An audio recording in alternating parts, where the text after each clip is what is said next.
Okay, this is the little baby tubs for the green tree pythons. You can see Ambition there. He was my first hatched baby green tree python. I just opened his tub and cleaned it out. But he's got a paper towel on the bottom. He's got a little ivy for him to hide under.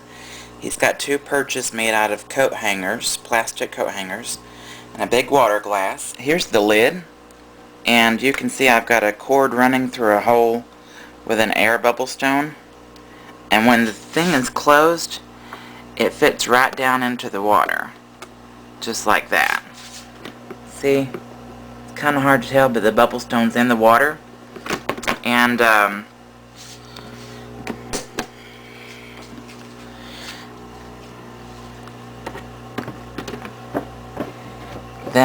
I put them in the little rack on the heat pad, or the heat tape actually, and the heat tape is connected to a big Apple proportional thermostat to keep the heat tape at a certain temperature so I can monitor the tubs. There are little individual thermometers in the tubs just so I can double check, but this heat tape is put on a proportional thermostat to keep the babies from overheating and to be sure they're getting appropriate heat. And this is part of the rack. It's got slots all the way down through there, and you can kind of see I've got a blanket over top of it. I do cover them up at night. And to get all the bubble stones to work, I've routed on little air pumps all throughout the rack system. And it's hard to do this with just one hand, but I got little dividers. I know you can barely see that, but now the stone is bubbling. And in these little 5.5 quart tubs, those air stones keep the humidity really high. I usually turn the air stones on during the day, and I turn them off at night. It's not the prettiest rack system in the world, but it works good. I've got more of them. Of course, there's more babies down through there. Look at this tub in number 4. You can see that baby crawling around. Yeah, he's probably trying to do his shed. I'll peek in the tub in a few minutes and check out. But okay, we're going to look at baby number 7. Before I pick up the tub, you gotta undo the air hose. Just in case the baby's sitting on the air hose, you want to carefully check and be sure where the baby's sitting before you try to take off the lid or anything and move him. But you can kind of see through the lid. He is sitting on the other side, so we can move the... When you open it up, the little bubble stone comes out with it. And there he is, just sitting there. Okay, I've got tub number 2 up here. Unhook the air line, of course. Got these little handles that unsnap the lid. Very cool. And you want to check and see where the baby is. He's over there on the perch. So you can safely pick up the lid, because when you take the lid off and you run the tube through the lid, your airline's going to pick up, and you want to make sure the baby's not wrapped up on the airline, because if you pull on them at all, they can get hurt. So we're going to peek in his little tub. Look at the baby, and look at his tub. He's went to the bathroom, and you look down there, he has shed his skin.